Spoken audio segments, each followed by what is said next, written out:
Shalom teman-teman semuanya, selamat sore. Sore.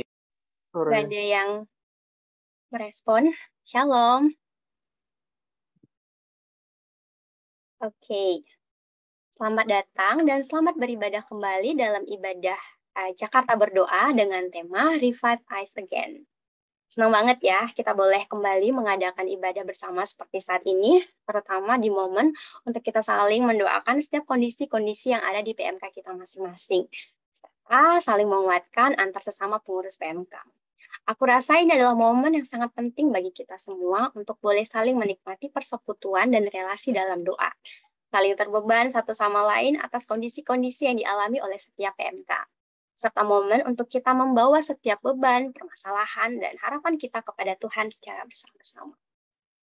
Untuk itu, aku menghimbau kepada kita semua untuk sekiranya boleh mencari tempat yang dirasa kondusif gitu ya, untuk boleh mengikuti ibadah pada hari ini, karena seperti temanya Jakarta Berdoa, kita pada hari ini akan banyak berdoa kondisi-kondisi PMK kita masing-masing. Dan biarlah kita boleh mengikuti ibadah ini dengan khusyuk seperti itu ya teman-teman. Dan jika memungkinkan juga teman-teman boleh open kamera gitu, biar kita boleh merasa bersama-sama menikmati ibadah pada hari ini. Dan sebentar lagi kita akan mulai ibadah kita, namun sebelum itu aku mengajak kita semua untuk mengambil doa secara pribadi dalam saat teduh kita masing-masing. Saat teduh dimulai.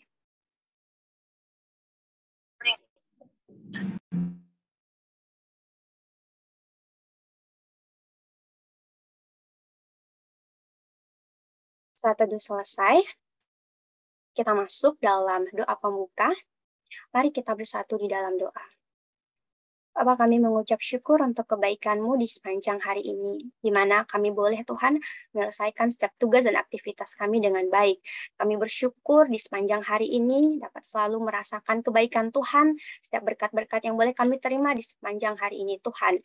Hingga pada kesempatan sore hari ini kami boleh bersama-sama hadir dalam ibadah Jakarta Berdoa untuk kami boleh bersama-sama mendoakan setiap kondisi-kondisi yang ada di PMK kami masing-masing. Dan juga biarlah kiranya di momen ini kami semua boleh merasa saling terbeban satu sama lain dengan masalah-masalah yang mungkin dialami oleh PMK kami masing-masing. Dan kami Tuhan mau serahkan ibadah kami ke dalam tangan pengasihan-Mu. Tuhan berkati setiap pribadi lepas pribadi yang ada di tempat ini Tuhan. Ampuni setiap dosa dan pelanggaran kami. Mungkin kami datang Tuhan di hadapan-Mu dengan motivasi yang salah, dengan motivasi yang tidak benar. Tapi biarlah kiranya Tuhan yang meluruskan setiap hati kami agar kami boleh benar-benar sungguh datang ke hadirat-Mu, sehingga apa yang kami kerjakan, apa yang kami buat di tempat ini boleh membawa kemuliaan bagi nama-Mu. Engkau berkati juga Bang Niko Tuhan yang akan membawakan kebenaran firman-Mu. Biarlah apapun yang disampaikan itu merupakan isi hatinya Tuhan untuk kami semua dengar, sehingga kami boleh bersuka cita dan kembali disegarkan mungkin dari berbagai masalah yang kami hadapi. Tapi kami percaya Tuhan, jika kami ada hari ini dalam ibadah ini itu karena campur tangan Tuhan, dan Tuhan ingin kami untuk mengikuti ibadah serta saling berdoa di tempat ini. Kami menyerahkan Tuhan ibadah kami pada hari ini ke dalam tangan pengasihan-Mu. Di dalam nama Anak-Mu yang kudus kami telah berdoa dan bersyukur. Haleluya. Amin. Dahulu, di awal kemunculan virus COVID-19, banyak dari PMK yang mengalami kesulitan akibat lumpuhnya berbagai kegiatan yang diadakan secara langsung atau offline. Kita semua bergumul akan hal itu. Namun perlahan tapi pasti, setiap PMK yang ada boleh menyesuaikan diri dan berjalan di dalamnya. Hari ini semuanya berubah kembali. Yang tadinya pandemik, sekarang akan menjadi endemik. Yang tadinya semua serba online, sekarang kita harus beralih ke hybrid, luring, dan daring. Capek banget ya, pengen ngeluh, pengen banget bilang nyerah gitu ya. Bahkan pengen hilang dari muka bumi ini. Tugasku banyak, skripsiku nggak kelar-kelar, kerjaanku gitu-gitu aja. Pergumulan hidupku berat, kelompok kecilku nggak berjalan secara kontinus. Pelayanan rasanya stuck. Sekarang sedang persiapan regenerasi, persiapan untuk pengurus berikutnya, dan lain-lain. Banyak hal yang membebani kita. Namun terlepas dari semua itu, sadarkah kita bahwa ada seseorang yang selalu berada di sebelah kita? Setia mendampingi, setia mendengarkan keluh kesah kita, bahkan dia tetap setia di waktu kita tinggalkan dia untuk kita fokus pada kehidupan pribadi kita. Dia yang dengan kesetiaannya terus memelihara kita dan memelihara persekutuan di PMK kita masing-masing. Dengan mengingat kembali kasih setia Tuhan, bagi pelayanan sedang kita kerjakan saat ini, mari kita menyanyikan pujian Satu di Dalam Roh-Mu.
Saat ini kita akan masuk dalam sesi doa terpimpin.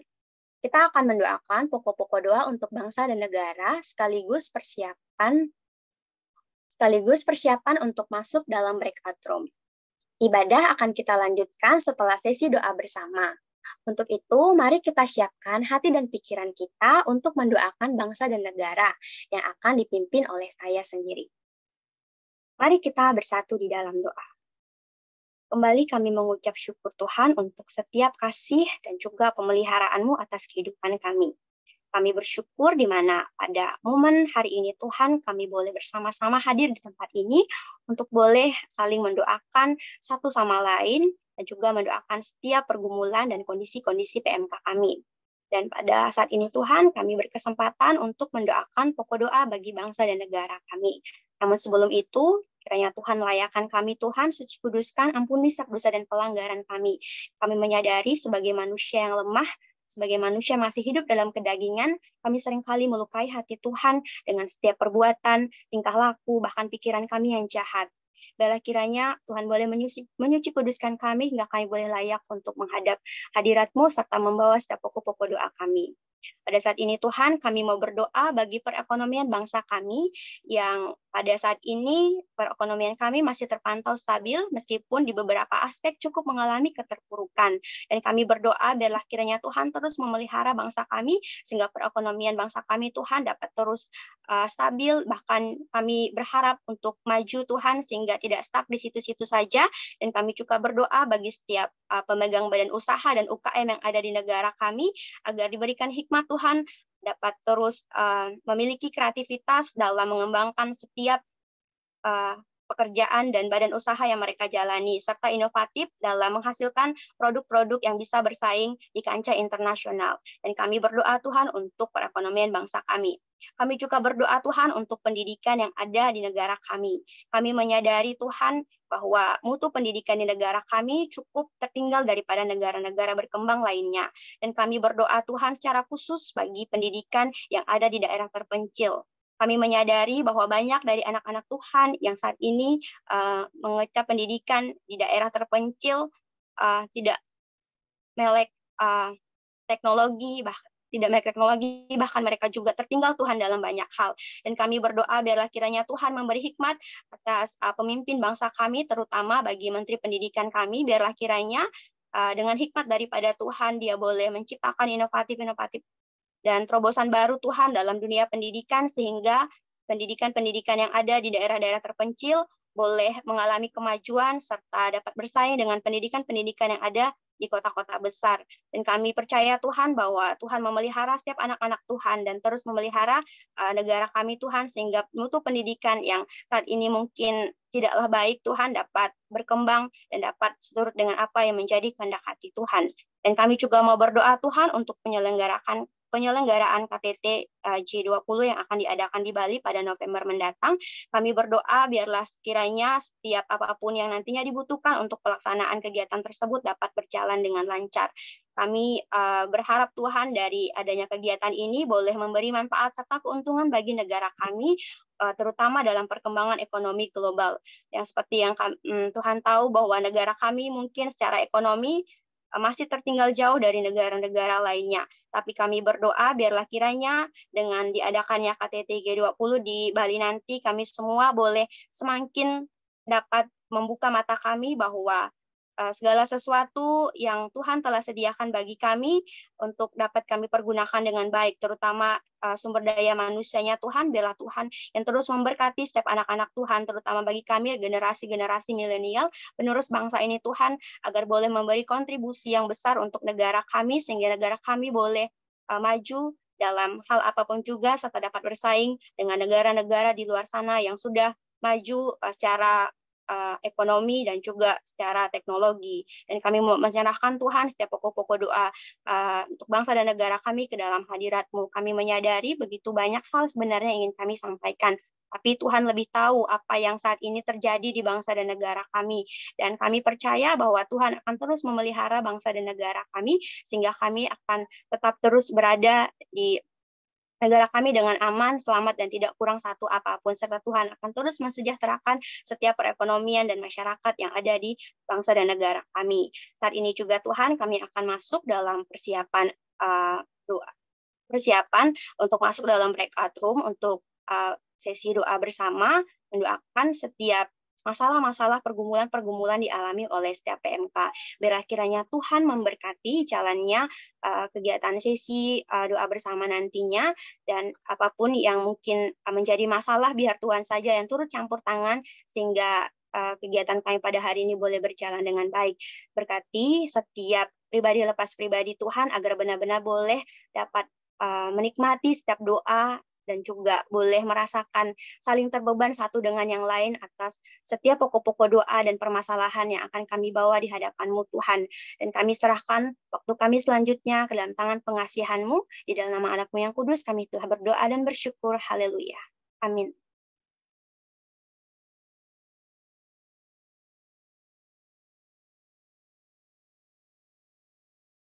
Baik, mungkin kita akan tunggu sebentar sembari pengurus mempersiapkan untuk breakout room.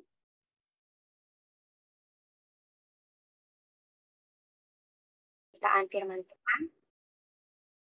Matius 11 ayat 28 berkata, "Marilah kepadaku semua yang letih lesu dan berbeban berat. Aku akan memberi kelegaan kepadamu." Kesulitan dalam pelayanan, bahkan meregenerasi pelayanan mahasiswa saat ini adalah realita yang sedang dialami oleh setiap kita. Dia mengundang setiap kita yang letih lesu dan berbeban berat untuk mengalami kelegaan di dalam Dia. Mari kita persiapkan hati kita untuk menerima kebenaran firman Tuhan. Seperti tanah yang kering yang merindukan air. Kiranya kita dipuaskan melalui firman-Nya. Mengalirlah kuasa Roh Kudus. Mengalirlah di tempat ini, di hati setiap kami. Mari bersama kita menyanyikan pujian, Mengalirlah kuasa Roh Kudus.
Pemberitaan firman Tuhan akan dibawakan oleh Bang Niko. Kepada Bang Niko, waktu dan tempat kami persilahkan.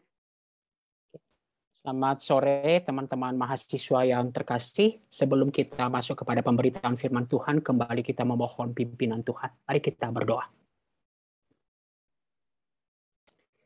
Kiranya Roh Kudus memimpin kami dalam pemberitaan firman Tuhan dan dalam menghidupi kebenaran firman Tuhan. Revival, kebangkitan hanya datang dari Allah. Dan atas kesadaran itu ya Tuhan, kami memohon ketika kami memberitakan firman Tuhan, ketika kami mendengarkan firman Tuhan, bahkan ketika kami akan menghidupinya dalam pelayanan kami, kiranya pimpinan Roh Kudus terus nyata. Pimpin pemberitaan firman Tuhan sebentar, agar betul-betul kami dapat memusatkan perhatian kami.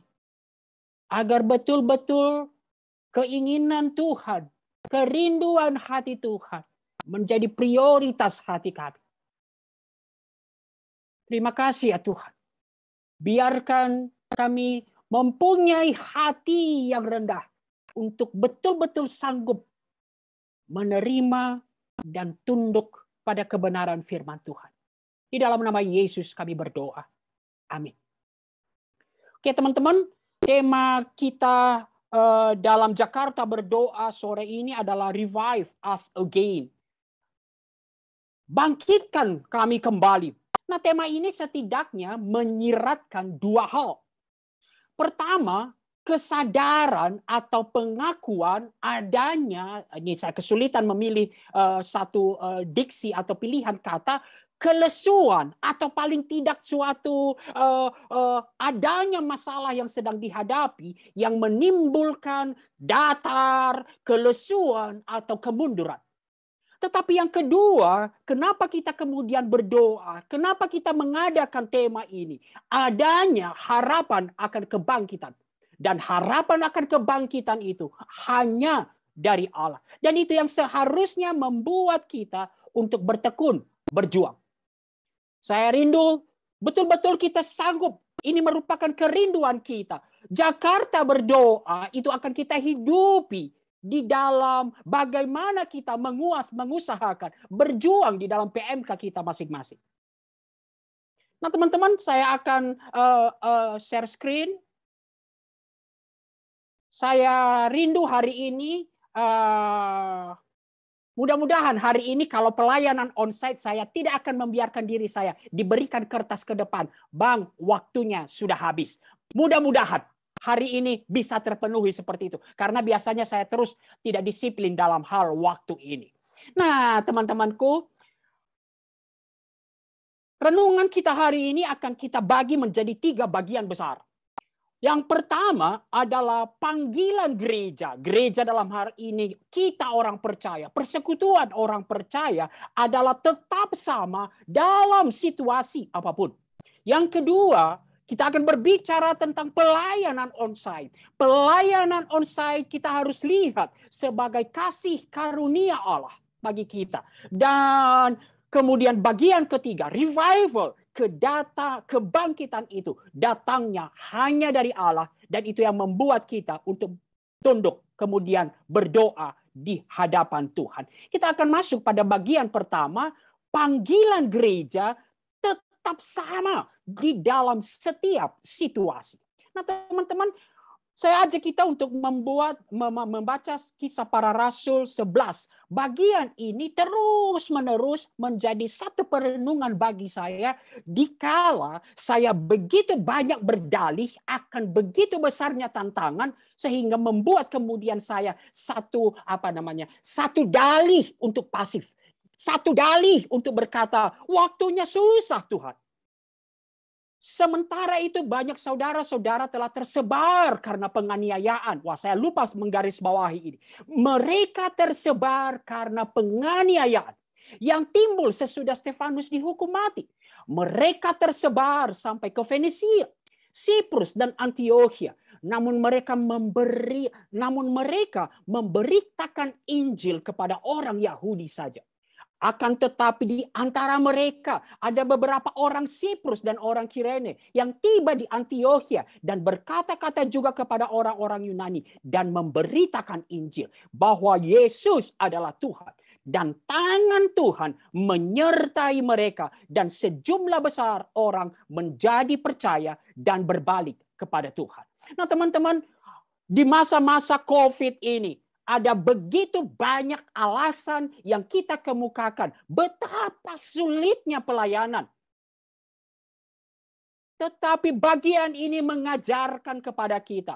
Teman-teman, kalau kita lihat ayat 19, orang-orang itu, saudara-saudara itu tersebar di berbagai tempat karena penganiayaan. Dan saya bayangkan posisi saya. Jika saya tersebar, berada di suatu tempat karena penganiayaan, maka begitu besar alasan untuk mengasihani diri sendiri. Tuhan, jangankan memberitakan Injil. Ini kami sampai di sini karena penganiayaan. Wow. Saya sering kali membawakan ini setiap kali membawa visi PMK.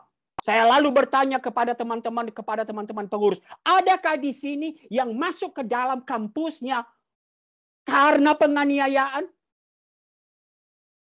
Tetapi satu hal yang menarik teman-teman kita lihat.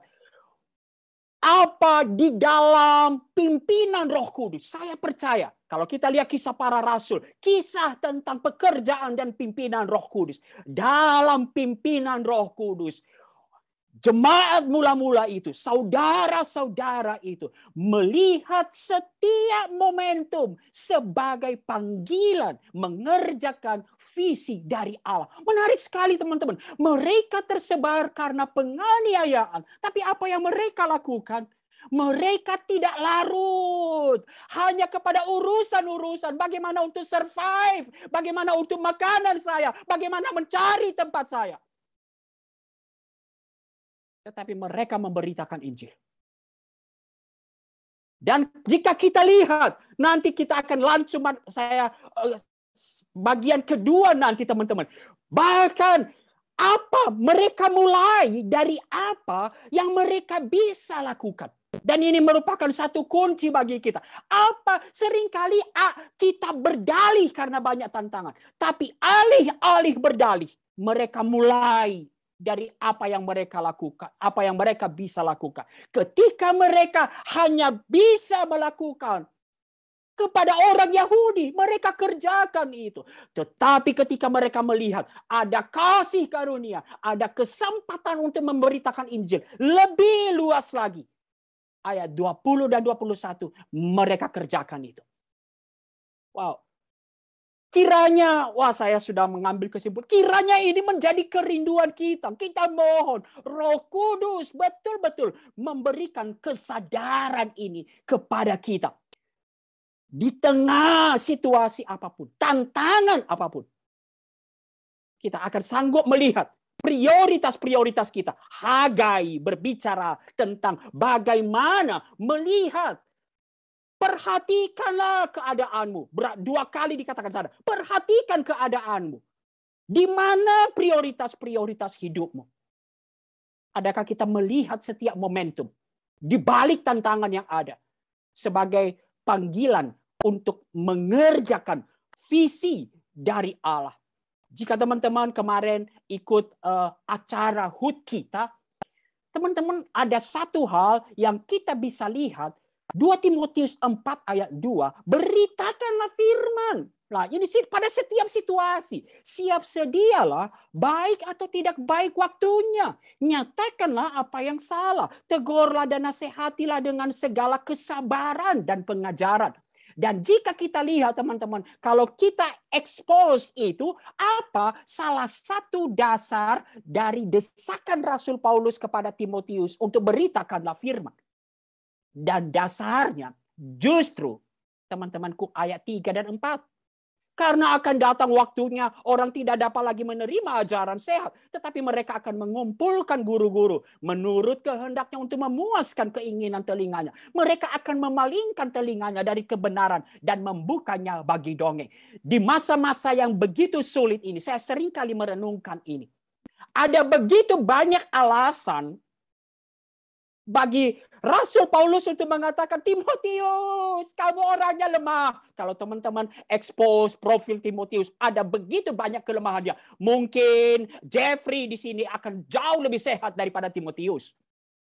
Jeffrey jauh lebih berani daripada Timotius. Timotius itu pemalu, penyakitan. Masih muda untuk ukuran-ukuran pada waktu itu. Dan cukup lihat teman-teman, tantangan begitu besar. Tantangan begitu besar. Ada banyak alasan untuk berkata, gak apa-apa. Gak apa-apa. Diam, pasif. Tapi justru di dalam tantangan, kenyataan yang begitu besar itu, Rasul Paulus berkata, beritakanlah firman. Siap sedialah, baik atau tidak baik waktunya. Teman-teman, saya akhiri bagian pertama ini dengan mengutip apa yang dikatakan oleh Darrell L. Bock dan Jonathan Armstrong dalam bukunya Virtual Reality Church. Hari ini saya akan banyak mengutip dari sana. Dia menuliskan teman-teman, ini saya beberapa modifikasi. Satu-satunya yang tetap adalah perubahan. Dan panggilan gereja tetap sama. Wah, tetap di sana dituliskan secara lengkap. Yakni, karena itu pergilah, jadikanlah semua bangsa muridku, dan baptislah mereka dalam nama Bapa dan Anak dan Roh Kudus, dan ajarlah mereka melakukan segala sesuatu yang telah kuperintahkan kepadamu, dan ketahuilah, aku menyertai kamu senantiasa sampai kepada akhir zaman. Wah, teman-teman, satu-satunya yang tetap adalah perubahan. COVID bisa akan segera berakhir. Kita tidak tahu apa yang terjadi ke depan. Tampak ada secerca harapan. Tapi kita juga tidak tahu apa yang akan kita hadapi. Tapi satu-satunya yang tetap perubahan. Tapi panggilan gereja tetap sama. Teman-teman, bahkan di dalam pemahaman ini, ketika saya kemarin mengikuti upgrading staff, wah, saya sangat satu kutipan dari Ibu Ina Teddy. Teman-temanku, kita seringkali melihat bahwa tantanganlah hanya tantangan yang membuat kita kemudian mundur, lesu di dalam pelayanan. Tetapi jangan salah. Teman-teman, di dalam setiap situasi punya potensi untuk kemudian menyimpangkan hati, menyimpangkan prioritas kita di hadapan Allah. Saya kutip, kita kemudian dituliskan di sana, kita perlu merefleksikan apakah betul-betul kehidupan kita sudah kita sesuaikan, prioritas-prioritas kita sudah kita sesuaikan dengan apa yang Tuhan inginkan. Bahkan, ini ada satu kutipan, at times the good things in life are the enemy of the best. Justru pada masa-masa baik, nyaman dalam kehidupan ini adalah musuh untuk yang mengusahakan yang terbaik dalam kehidupan ini. Maka di bagian pertama ini, betapa pentingnya teman-temanku. Wah, kalau saya kutip satu ayat favorit saya yang terus menyadari saya. Mazmur 119 ayat 25. Jiwaku melekat kepada debu. Tidak hanya berbicara tentang tantangan. Tetapi justru juga di masa-masa baik. Maka kita terus seharusnya berteriak. Revive us again. Hidupkanlah aku ya Tuhan. Hidupkanlah aku. Bangkitkanlah aku dengan firman-Mu. Dan kiranya terus kita di dalam pelayanan kita. Melihat kebutuhan ini.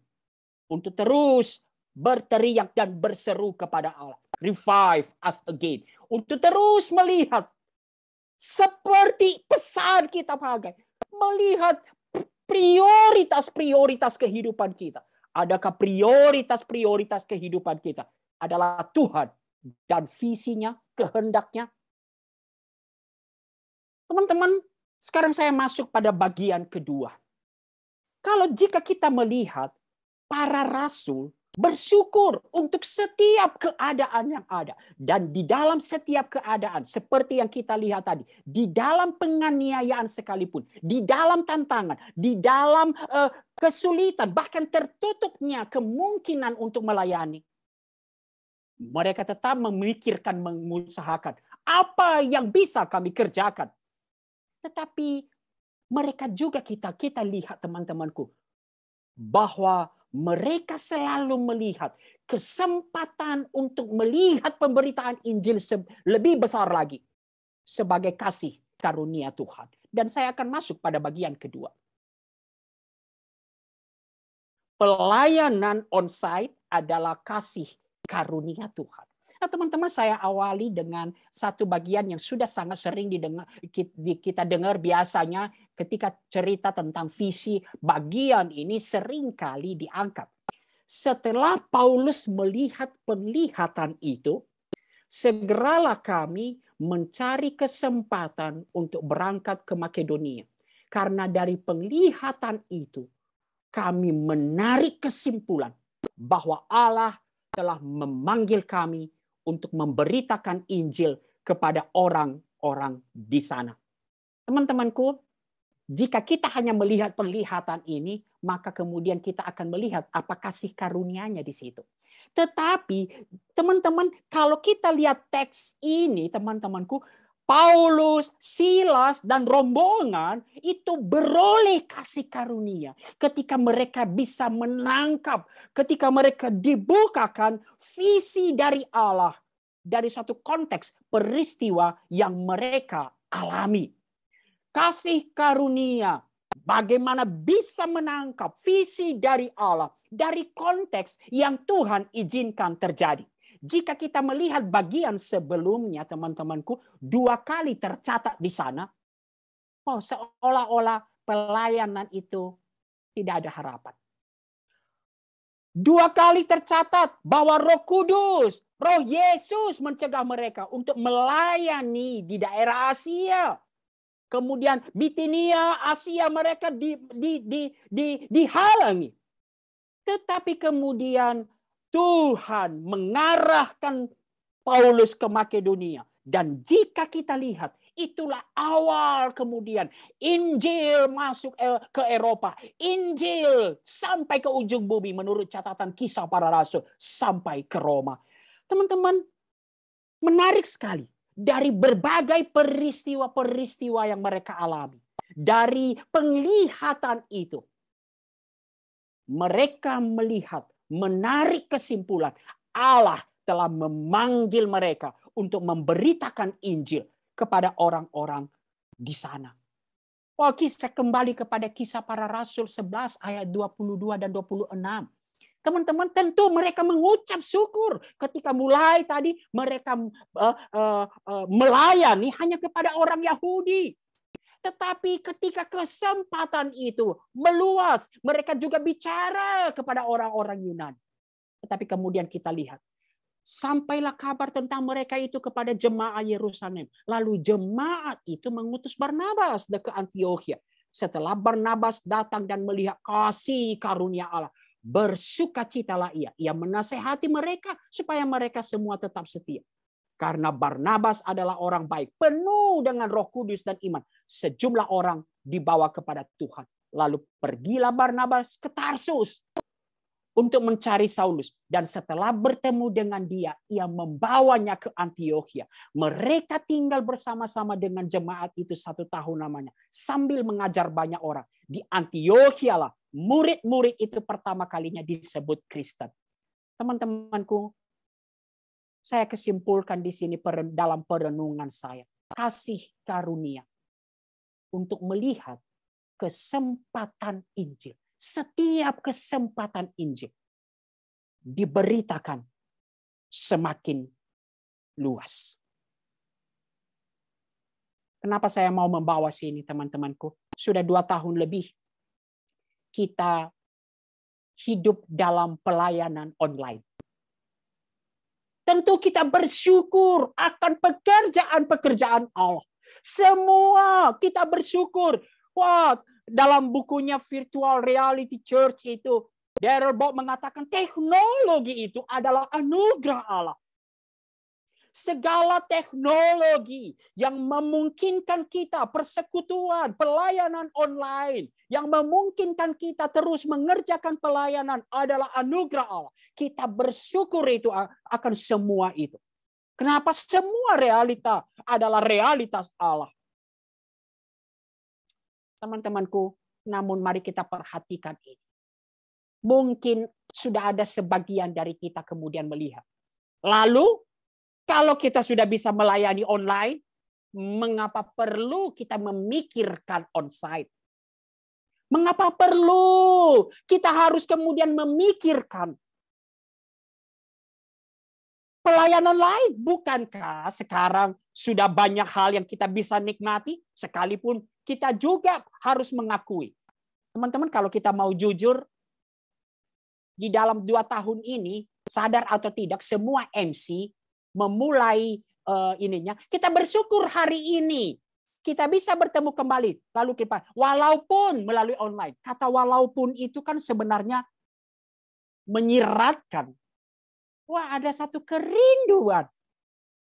Wah, teman-teman, saya bawa kita dalam beberapa bagian yang diungkapkan oleh firman Tuhan. 2 Yohanes 12, surat Yohanes ini begitu berbicara banyak hal kepada saya ketika merenungkan beberapa bagian bagaimana pentingnya untuk memikirkan pelayanan on-site ke depan. Sungguh pun banyak yang harus kutulis kepadamu. Aku tidak mau melakukannya dengan kertas dan tinta. Tetapi aku berharap datang sendiri kepadamu dan berbicara berhadapan muka dengan kamu supaya sempurnalah sukacita kita. Wah, teman-temanku, bersyukur untuk pada waktu itu medianya adalah kertas, tinta, surat. Bersyukur untuk satu media yang diberikan Tuhan dalam pelayanan. Bagaimana membangun relasi antara Yohanes dan jemaat. Bagaimana membangun pelayanan. Bagaimana Yohanes membimbing mereka. Tapi menarik sekali ini. Sungguh pun banyak yang harus kutulis kepadamu. Aku tidak mau melakukannya dengan kertas dan tinta. Tetapi aku berharap datang sendiri kepadamu dan berbicara berhadapan muka dengan kamu. Supaya sempurna sukacitaku. Di bagian lain, teman-temanku, dalam surat-suratnya, Rasul Paulus terus-menerus menyatakan kerinduannya, aku merindukan mengunjungi engkau. Aku merindukan melihat engkau. Muka dengan muka. Teman-teman, hari ini saya tidak mau kemudian berandai-andai membandingkan bahwa apa yang kita telah lakukan di masa-masa online adalah hal yang buruk. Itu pun adalah anugerah Allah. Itu pun kasih karunia Allah. Tapi ketika saat ini, di dalam kasih karunia Allah, pandemi ini segera melandai, dan Tuhan berikan kepada kita suatu konteks, suatu peristiwa. Kita harus kembali memikirkan, Tuhan, apa yang Tuhan ingin nyatakan melalui ini semua. Teman-temanku, manusia itu diciptakan secara utuh dalam tubuh daging. Dan menghadirkan pengalaman-pengalaman seutuhnya dalam tubuh. Tidak seperti teman-temanku pemahaman Yunani. Tidak seperti pemahaman Yunani yang mengatakan tubuh itu adalah materi yang jahat. Dan roh itu terperangkap. Roh yang kudus terperangkap dalam tubuh yang jahat. Tidak. Kekristenan tidak pernah memisahkan keberadaan kita sebagai gambar Allah dalam tubuh.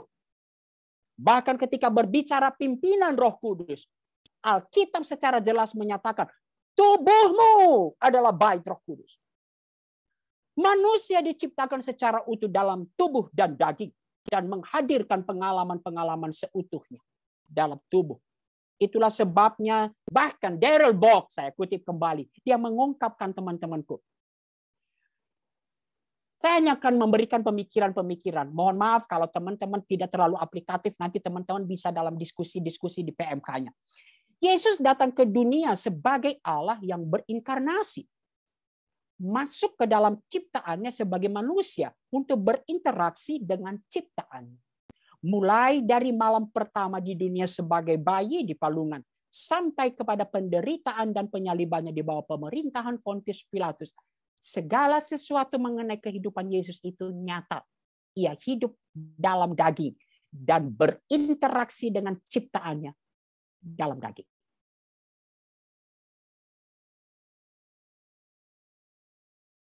Lalu kemudian dilanjutkan. Sekali lagi tidak mengatakan membandingkan pengalaman buruk. Tetapi kita harus belajar melihat kasih karunia Allah dalam setiap situasi. Dalam setiap konteks kehidupan. Pengalaman-pengalaman virtual reality. Betul, adalah simulasi-simulasi realitas aktual. Virtual reality sanggup mensimulasi indera kita. Ya, kita bisa berjumpa di sini. Kita bisa menyapa, kita menstimulus indera kita. Tetapi tidak dapat secara langsung menghadirkan realitas aktual sepenuhnya.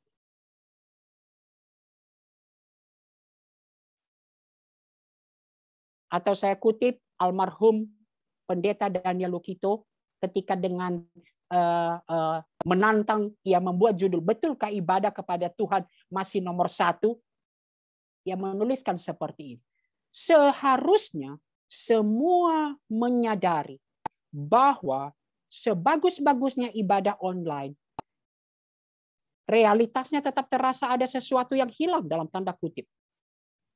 Oleh karena tidak hadirnya aspek badani secara real dan langsung. Misalnya pada saat menyanyi, mendengar khotbah, lalu kemudian dia lanjutkan. Secara kolektif, gereja seharusnya tetap harus bergumul, berdoa. Pada waktu itu belum pemulihan ketika belum berakhir pemulihan pandemi ini. Sambil berharap akan pulihnya kembali ibadah onsite, di mana gereja atau orang percaya dapat kembali pada sebuah ibadah atau pelayanan yang konkret dengan interaksi face to face. Sama seperti jemaat mula-mula, mementingkan kehadiran yang nyata di dalam persekutuan. Teman-teman, bukankah kita layak memperjuangkan hal ini? Apa yang kita selama ini katakan, sebegitu susahnya untuk berelasi, karena kita hanya tidak bisa pernah melihat mereka. Begitu susahnya hanya melalui media. Mungkin kita juga tidak tahu seperti apa responnya. Mungkin juga belum tentu dia berespon.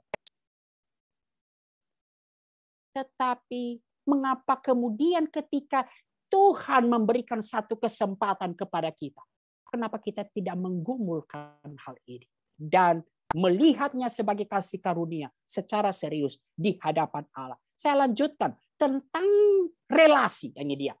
Persekutuan itu berbicara tentang relasi. Kelompok kecil berbicara bagaimana kita membangun relasi.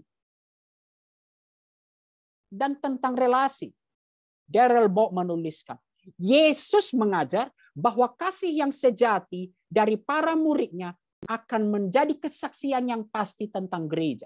Jadi kita harus bertanya, dapatkah kita mengasihi seseorang di mana hubungan kita dengannya dijalin secara eksklusif oleh teknologi melalui online? Jawaban terhadap pertanyaan ini barangkali adalah ya, dalam keadaan-keadaan tertentu. Akan tetapi hubungan kasih yang nyata akan berupaya untuk saling bertukar secara langsung, di mana pertukaran seperti itu bisa dilakukan. Jika suatu hubungan yang dimaksudkan untuk menjadi suatu hubungan kasih yang timbal balik, tidak berupaya untuk berjumpa secara langsung. Padahal interaksi seperti itu dimungkinkan, barangkali perlu dipertanyakan keabsahan kasih yang mau direpresentasikan oleh hubungan ini. Oh, saya sangat setuju ini.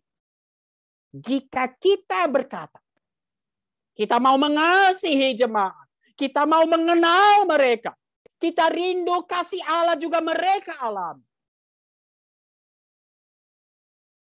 Jika kita tidak berupaya untuk berjumpa secara langsung, padahal interaksi itu sekarang dimungkinkan, maka perlu mungkin kita pertanyakan keabsahan kasih yang direpresentasikan oleh relasi itu.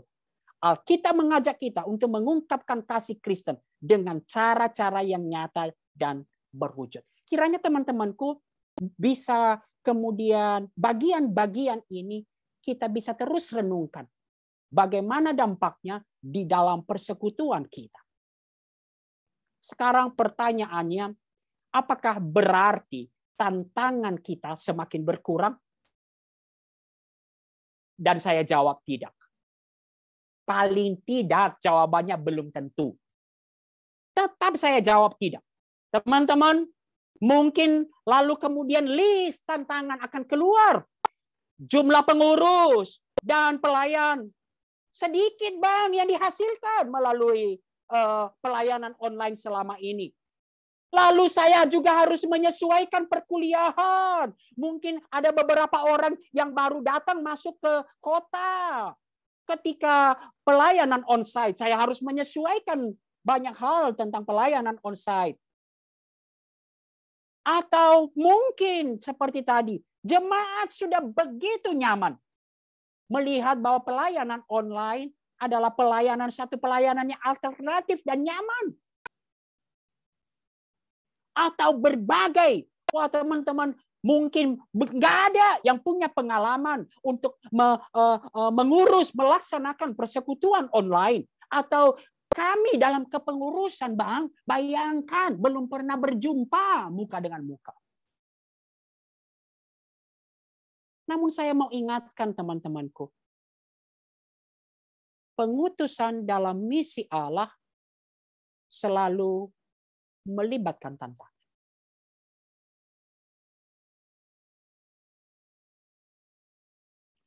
Maka muncul kembali pertanyaan. Lalu bagaimana dong?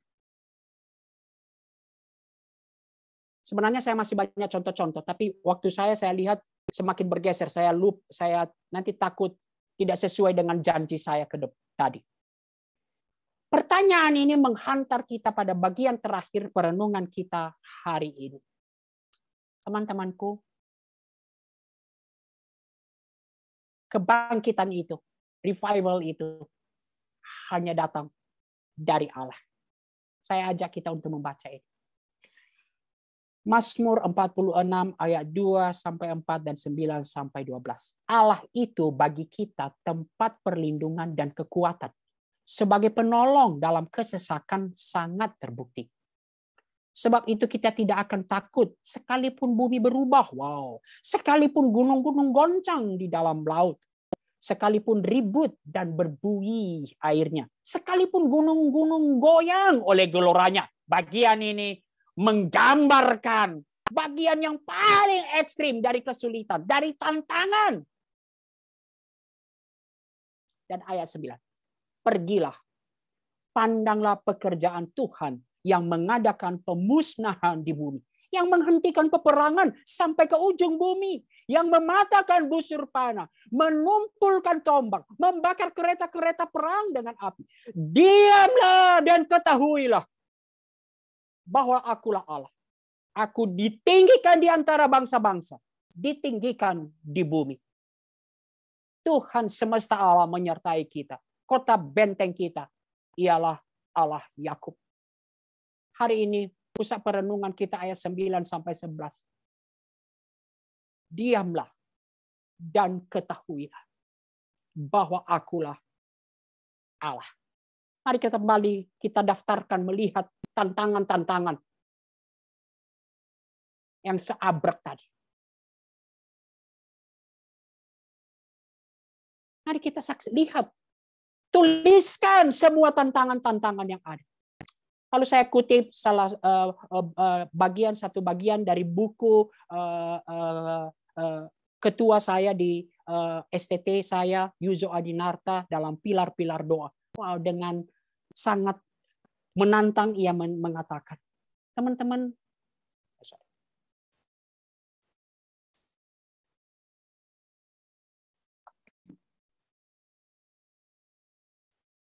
lihat keluar. Kita melihat keluar. Wow, peperangan berkecamuk. Kekacauan terjadi di berbagai aspek. Mungkin teman-teman memikirkan, wah generasi saya.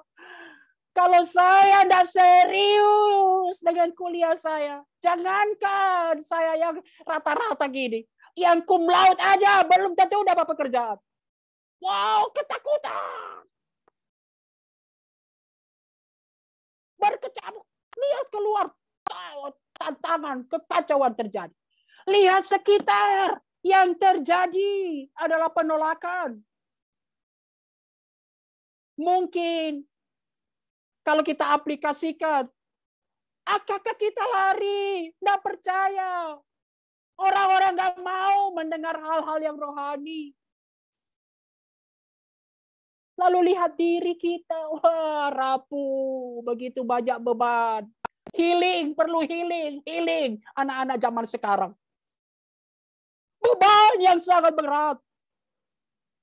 Tugas demi tugas menumpuk seolah tiada habisnya. Kekhawatiran setiap hari memborbardir kita tiada hentinya. Relasi keluarga menjadi hambar seiring dengan lunturnya rasa percaya. Wow. Relasi dengan Allah tidak menunjukkan tanda-tanda kehidupan. Dan masih banyak hal. Kalau kita masukkan semua daftar-daftar tantangan tadi, ketakutan-ketakutan kita. Pengurus hanya 2 atau berapa orang?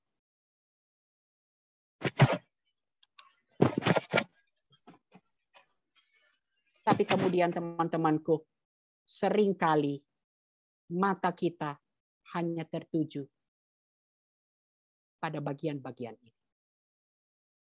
Dan ketika mata kita tertuju kepada bagian ini, apa yang langsung kita lakukan? Yang kita pikirkan kemudian, apa yang bisa saya lakukan, apa yang bisa kita rencanakan, apa yang bisa kita usahakan. Dan ketika kita memikirkan langsung apa yang bisa kita usahakan, apa yang bisa kita kerjakan, lalu kemudian susah melihat kapasitas potensi yang ada, melihat tantangan yang begitu besar. Susah. Itu kesimpulannya. Lalu kemudian masih saya lanjutkan dari buku itu dengan berbagai modifikasi. Kita lupa. Sesuatu yang besar telah terlewat. Kita tidak melihat Allah dan pekerjaan-pekerjaan. Kita lupa. Kita tidak mencari dengan sungguh-sungguh. Ayat 9. Pergilah dan pandanglah pekerjaan Tuhan. Pergilah dan pandanglah pekerjaan Tuhan. Ayat 11. Diamlah dan ketahuilah bahwa akulah Allah.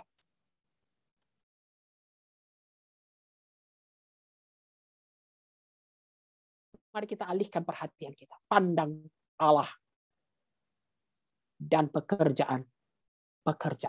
Saya sedikit teman-temanku. Makan melihat amanat agung pun, percaya atau tidak, seringkali kita langsung loncat pada tugasnya, bukan? Amanat agung kita langsung loncat pada tugasnya. Tapi kalau kita lihat ayat 19, karena itu pergilah, karena apa? Ada dasarnya. Ketika dikatakan, karena itu pergilah, jadikanlah semua bangsa muridku, dan baptislah mereka dalam nama Bapa dan Anak dan Roh Kudus. Apa itu ayat 18?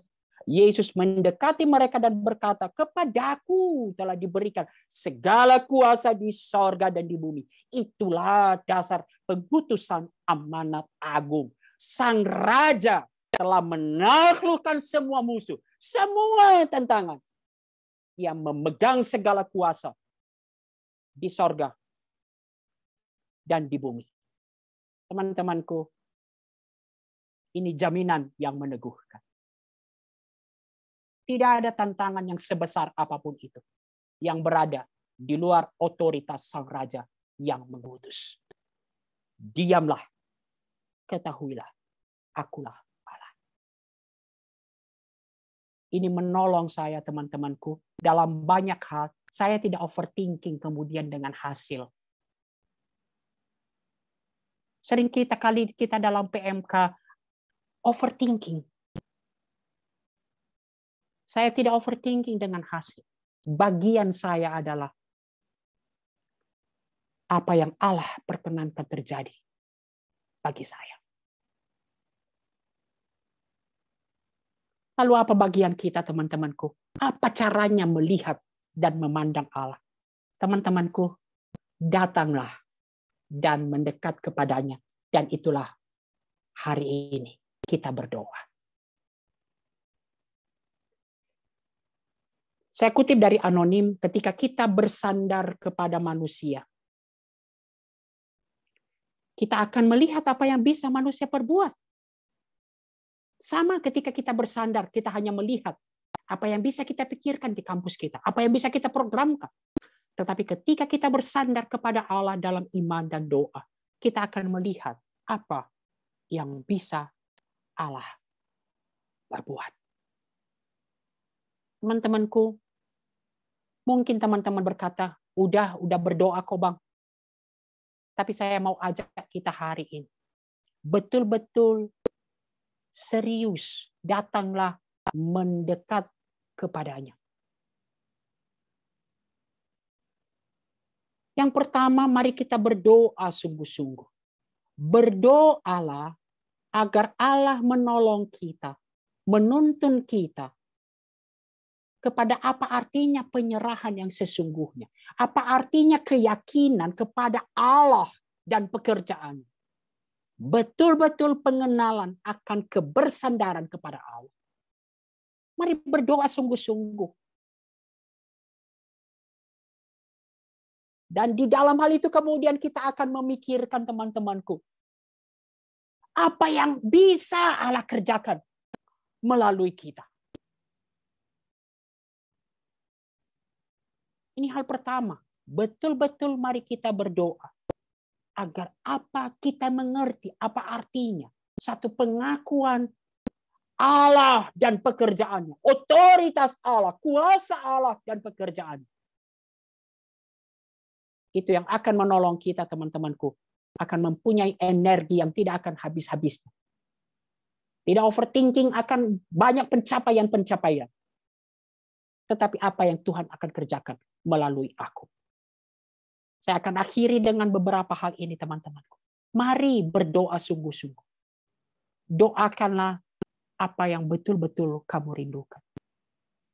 Doakanlah apa yang kamu betul-betul inginkan Allah kerjakan di dalam sejarah.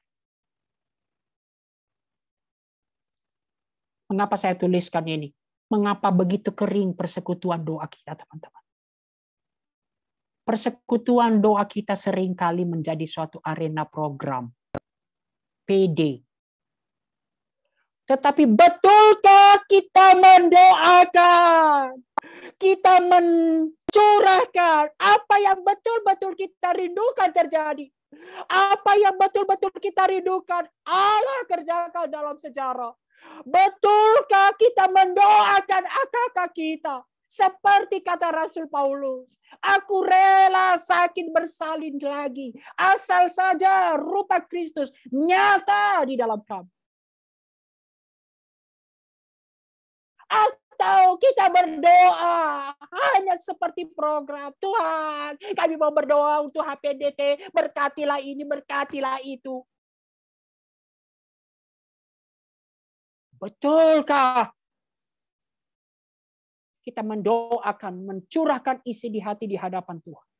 Tuhan, tolong berikan hikmat. Apa yang harus kami kerjakan? Apa yang harus kami lakukan? Tuhan, tolong. Bagaimana mendekati si Ucok? Bagaimana mendekati si Butet?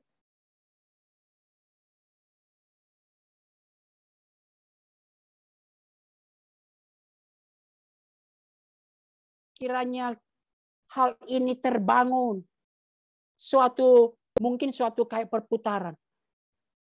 Kita betul-betul akan merindukan terjadi ketika kita ada kepedulian. Dan ketika kita mendoakan, itu akan terus melahirkan kepedulian, bahkan kasih.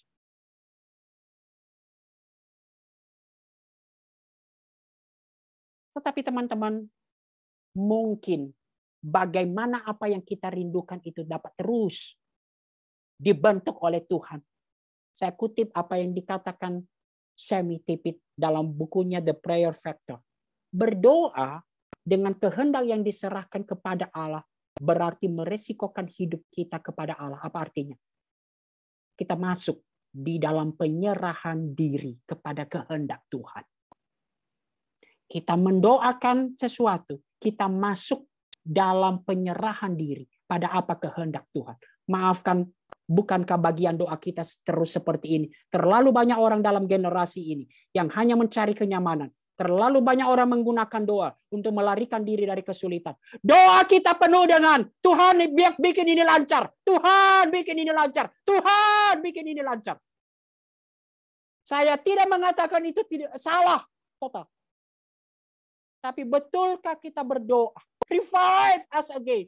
Kita makin masuk kerinduan kita. Masuk di dalam kehendak Tuhan. Masuk di dalam kehendak Tuhan. Datanglah mendekat kepadanya. Berdoa sungguh-sungguh. Doakanlah apa yang kita rindukan. Kiranya terus bertumbuh di dalam kehendak Tuhan. Dan itu nyata di dalam persekutuan kita. Doakanlah seperti kitab Hagai. Kita terus diberikan kesadaran. Perhatikan keadaanmu. Jangan-jangan kita pikir, udah fine-fine aja, udah baik-baik aja. Apa yang saya lakukan? Adakah prioritas-prioritas kita adalah Allah dan kehendaknya? Adakah prioritas-prioritas kita dalam persekutuan adalah visi dari Allah? Doakan agar kita terus bertumbuh dalam kehendak Allah. Dan bahkan kita menjadi bagian jawaban dari doa-doa kita. Ketika kita berdoa, bagaimana rupa Kristus nyata kepada akal kita, maka kita adalah jawaban. Bagaimana kita berjuang untuk mengupayakan, membangun relasi, melawan segala keengganan-keengganan.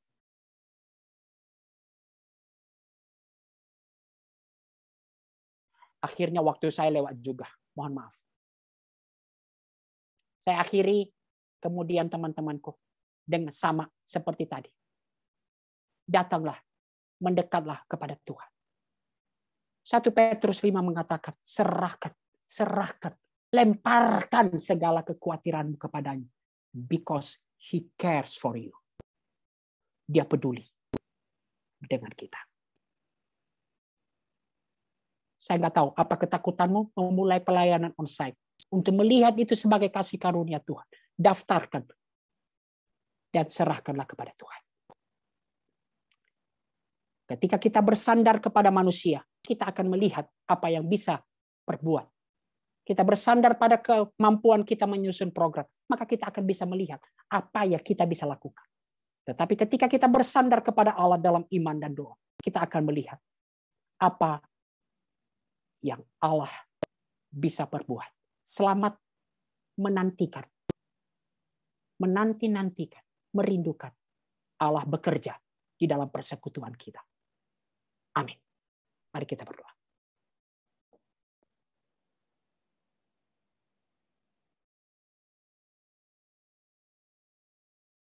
Revive us again. Tuhan, bangkitkanlah kami. Hidupkanlah kami. Kiranya kembali memandang kepada Allah dan karyanya. Di tengah-tengah dunia yang terus berubah ini ya Tuhan. Kiranya dengan memandang kepada Allah dan karyanya. Allah bangkitkan kami untuk melihat setiap kesempatan yang ada. Sebagai kasih karunia dari Allah. Termasuk ya Tuhan. Ketika saat ini pandemi ini melandai. Tolong kami ya Tuhan untuk melihat konteks saat ini. Sebagai bagian dari kasih karunia Allah. Di dalam persekutuan kami. Di dalam pelayanan kami. Di dalam PMK kami. Tolong kami ya Tuhan. Kami berdoa tidak hanya sebagai bagian dari program. Tetapi kami berdoa betul-betul satu pengakuan. Allah yang maha kuasa. Allah yang berdaulat. Dan kami mau masuk dalam penyerahan diri kepada Allah. Dan kehendak Allah. Bangkitkan kami ya Tuhan. Untuk bisa melihat prioritas-prioritas kehidupan kami. Seperti kitab Hagai serukan. Perhatikanlah keadaan. Kiranya kami pun ya Tuhan. Terus bisa melihat. Di dalam kasih karunia Tuhan. Melihat visi yang dari Allah. Kehendak Allah. Rencana-rencana Allah. Baik bagi diri kami pribadi maupun persekutuan kami.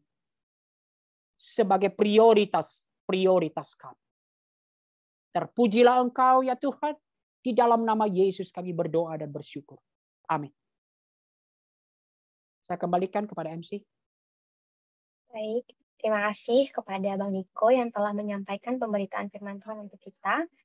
Banyak hal yang telah disampaikan, meski tak semua mungkin dapat kita ingat dan pahami melalui pemahaman kita yang terbatas. Namun kiranya Roh Kudus yang berdiam di dalam kita terus mengajarkan kita untuk mengerti segala hal yang telah Tuhan ajarkan kepada kita melalui Bang Niko pada hari ini. Doakan apa yang benar-benar kita rindukan untuk Allah kerjakan dalam setiap PMK kita masing-masing. Ini kita tiba di penghujung ibadah kita pada hari ini dalam Jakarta Berdoa. Dan kita akan kembali bertemu di Agustus mendatang. Baiklah, masing-masing dari kita mengambil komitmen secara pribadi untuk lebih bergantung kepada kuasa Roh Kudus yang berdiam di antara orang-orang percaya. Senantiasa menaruh percaya dan pengharapan kita kepada Dia yang memberi kekuatan serta senantiasa memperlengkapi kita untuk mampu revive again dan giat dalam mengerjakan tugas dan panggilan di PMK kita masing-masing. Sehingga PMK kita boleh terus menghasilkan murid bagi Kristus untuk kemuliaan nama Tuhan. Tetap setia dalam doa dan relasi yang intim dengan Allah, sehingga kita boleh terus mengerti dan mengerti apa yang menjadi kehendak Tuhan, sehingga membawa kemuliaan bagi nama Tuhan. Hai pengurus PMK, mari bersatu dan perlengkapi diri untuk membangun kerajaannya. Berperang, berjuang dengan hati teguh, hidup demi kasih-Mu Kristus. Inilah yang menjadi doa dan komitmen kita. Mari bersama menyanyikan, satukan dan lengkapi kami melayani.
Akan masuk dalam doa penutup. Kepada Bang Niko kami persilakan. Mari kita berdoa. Kami bersyukur untuk ibadah kami pada sore hari ini.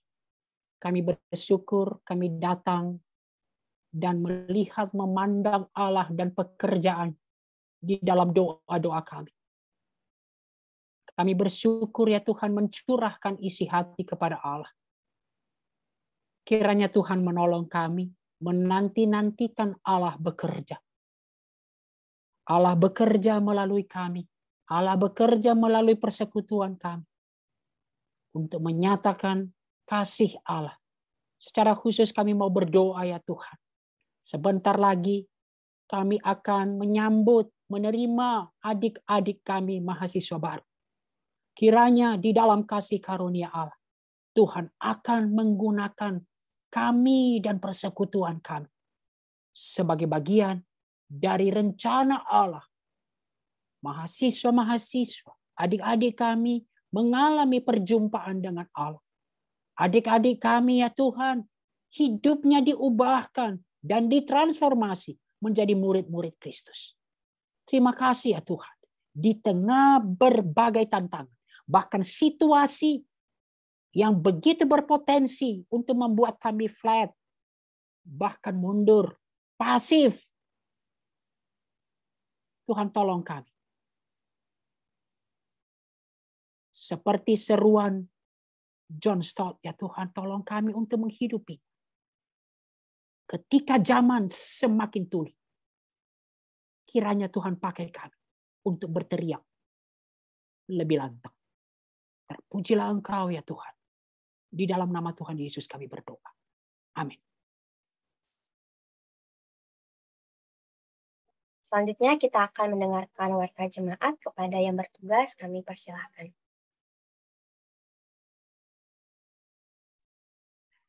Oke, terima kasih. Shalom teman-teman semua. Aku akan bacakan warta kita. Yang pertama ada warta pelayan ibadah hari ini. Pembicara kita ada Bang Niko, kemudian MC-nya ada Kak Devi dari UKI 2018, kemudian singernya ada Giani dari UI 2020, dan juga Gilbert dari STIS 2019. Pemusik kita untuk keyboardis ada Amanda dari STAN Angkatan 2019, kemudian gitaris ada Samuel dari Mustopo 2019. Editor dan pamflet ada Ganda dari STIS 2019, dan juga operator kita hari ini ada Rizka dari STAN 2019. Untuk slide ada Vin dari STAN 2019 dan Oci dari STIS 2019.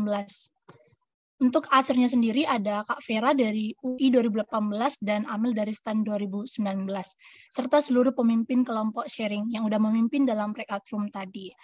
Mari kita ucapkan terima kasih kepada para pelayan yang telah melayani kita hari ini.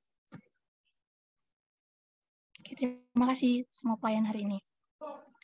Oke, ini ada peta perjalanan kita ya. Jadi ada seri-serinya dalam BS kita. Nah, hari ini kita udah Jakarta Berdoa, kemudian next yaitu seri pemuridan. Dari 12 Juli hingga 30 Agustus 2022. Minggu depan kita akan Bible Study terkait dengan visi misi penginjilan dan pemuridan yang akan dibawakan oleh Bang Riko. Seperti biasa jadwalnya Selasa 12 Juli, kemudian jam 5.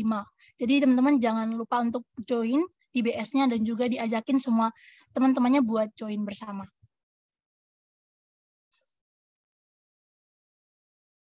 Oke, ini ada link di PMKJ.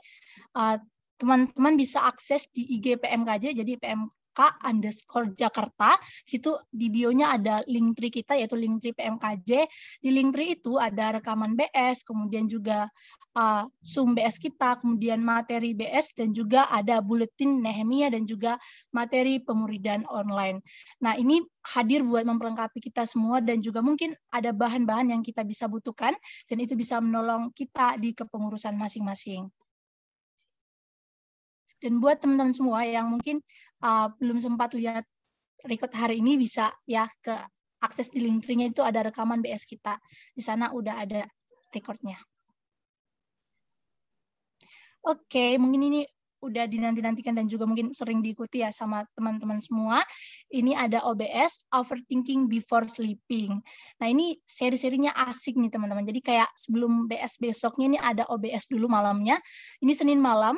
Dan buat teman-teman yang rindu join, boleh ya pantengin IG PMKJ. Di situ ada tiap Senin malam. Dan juga rekamannya bisa diakses di IG PMK Jakarta.